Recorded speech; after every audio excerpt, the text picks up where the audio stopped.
Nigerian cults are waging a gang war in Dubai. This is much bigger than the nightclubs and hotels hosting one of the largest open-air prostitution markets in the world, because this type of ritualistic gang warfare is like nothing I've ever seen before. From allegations of an attack on police officers to a massacre in an apartment building, the underground crime scene in the city is so hidden that many of those who immigrated to the UAE or wealthy expats find it hard to believe that Nigerian cults are even waging a gang war. Why do you think the UAE put travel restrictions on those visiting from Nigeria, and you'll pretty much only find reports about these attacks from African media sources? But is this real?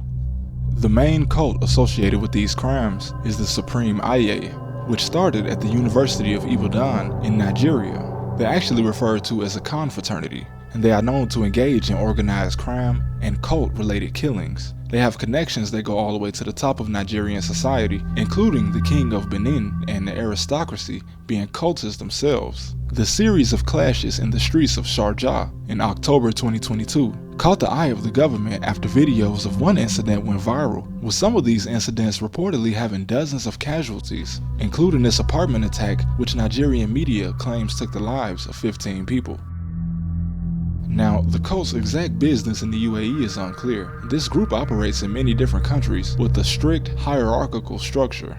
But to track this cultist activity, I had to find the earliest report of cult violence in the UAE. But the earliest I could find was a report from 2016 by a Nigerian news correspondent in Dubai about the murder of a police officer.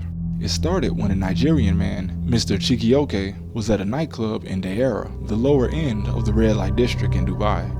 During the night out, he ended up having a disagreement with the bouncers. The police were called, and when they detained him, they realized that his visa had been expired for 2 weeks. When he professed to the police that he was trying to renew it, he was reportedly beaten by police with the help of the bouncers, until his lifeless body was thrown into the back of the police car, according to an eyewitness. It's unknown what happened to Mr. Chikioke, or if he was a cult member. When eyewitnesses reported this attack to 6 IA members, these men then made calls to gather other men in their network from both Asian and African countries. They then stalked and found one of the officers having a drink in Deira when they stabbed him and knocked him unconscious before taking his phone and walkie-talkie to taunt the police and inform them that they had an officer down. But by the time the police arrived, the men had escaped back into several hideouts throughout the city.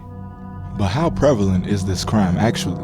The UAE is of course famous for its low crime rate, but knowing this record on underreported sex trafficking, can we really rely on these statistics? Now of course, if you've been on vacation to Dubai, there's a 99% chance that you were not the victim of a crime during your stay.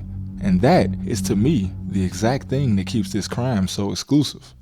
You'd only have to worry about being attacked by cultists if you are a cultist yourself.